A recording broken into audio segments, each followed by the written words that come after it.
Congressman, first of all, just how did you hear the news yesterday about President Biden leaving the race?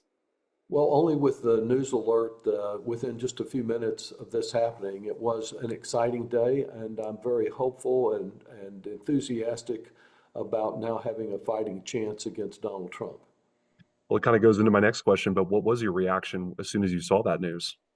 Well, I knew this was a very difficult decision for the president. I think that he made a courageous decision that Donald Trump could never have made to place country over ego. I'm pleased that it's been made.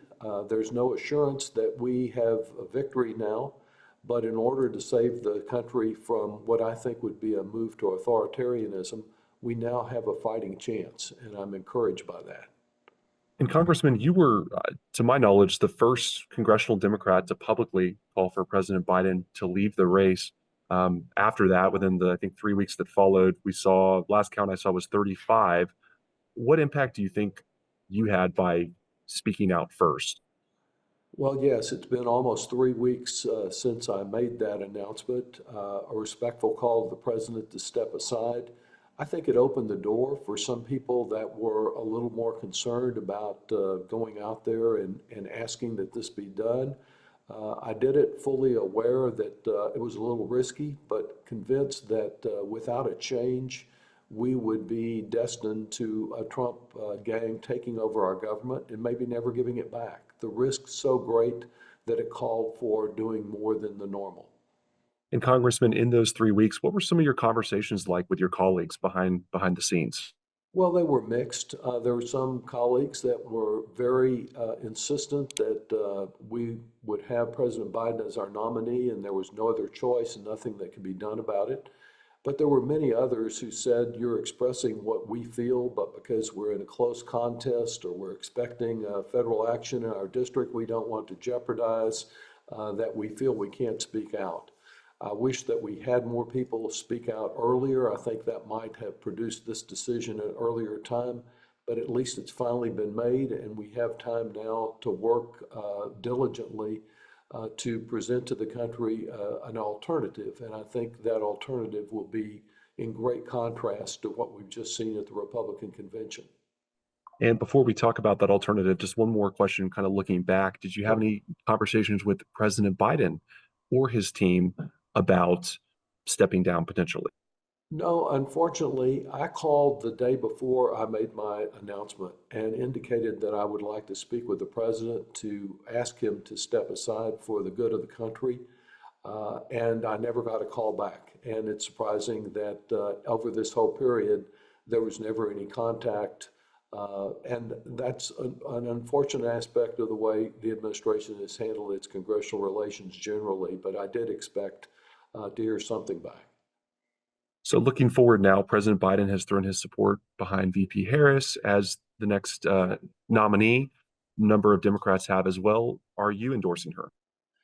Not yet. I have from the outset, in my first request to the president publicly, said that what we need is a fair, open process to select our nominee now.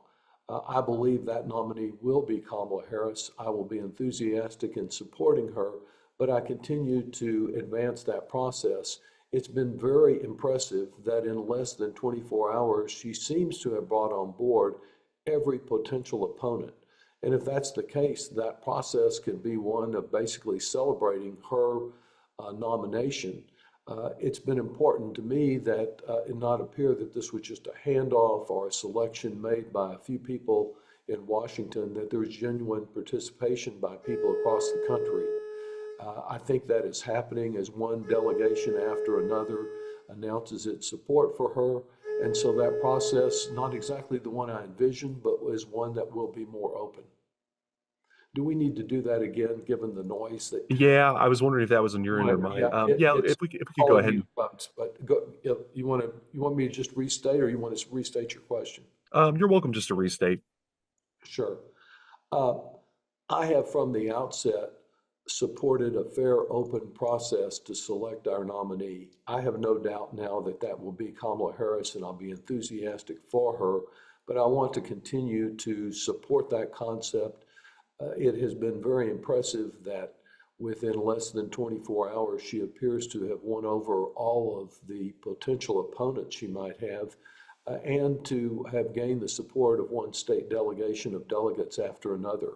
That accomplishes much of what I wanted, was to assure that this was not viewed as just a handoff or a selection by a few Washington insiders, but reflected genuine support across the country for a nominee who comes in late and will have an uphill struggle. And we need broad support from the many people that were out there asking for a younger candidate, a different candidate. Now we have one who I think can appeal to the disaffected.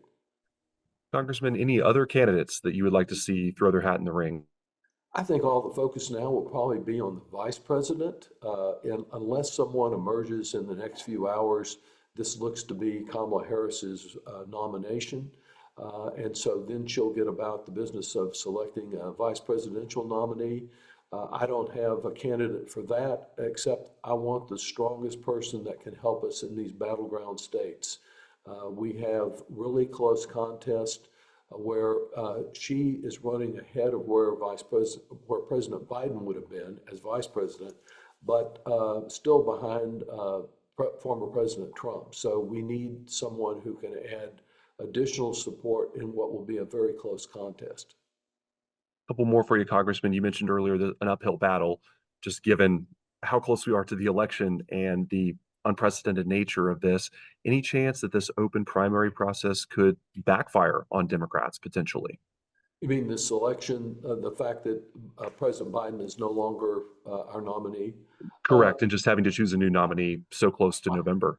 My feeling and what motivated me initially is not just the debate, but the fact that President Biden had been running behind for the entire year. He could not seem to break through to some people despite his impressive record. When the debate provided a setback instead of the surge that we needed, it seemed clear to me that we would lose with President Biden. We have no guarantee of winning now, but we do have a fighting chance.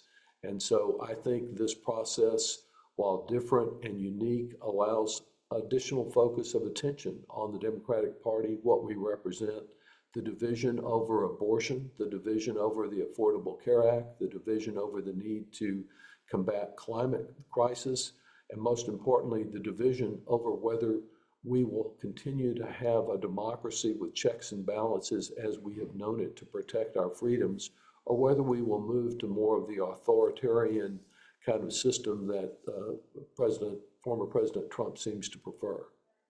Congressman, finally, what do the next few weeks look like for you as we go toward November? Well, I look forward to being in Austin some, to hear continually from constituents as I have on this, to going as a delegate to the convention in Chicago, having a winning combination, president and vice presidential nominees out of that, and then working as hard as I possibly can. I will always reflect on being here in Washington on January 6th and the attempt to overthrow our government, and know we can't go there again. We need to have strong leadership, and I believe we can provide that alternative.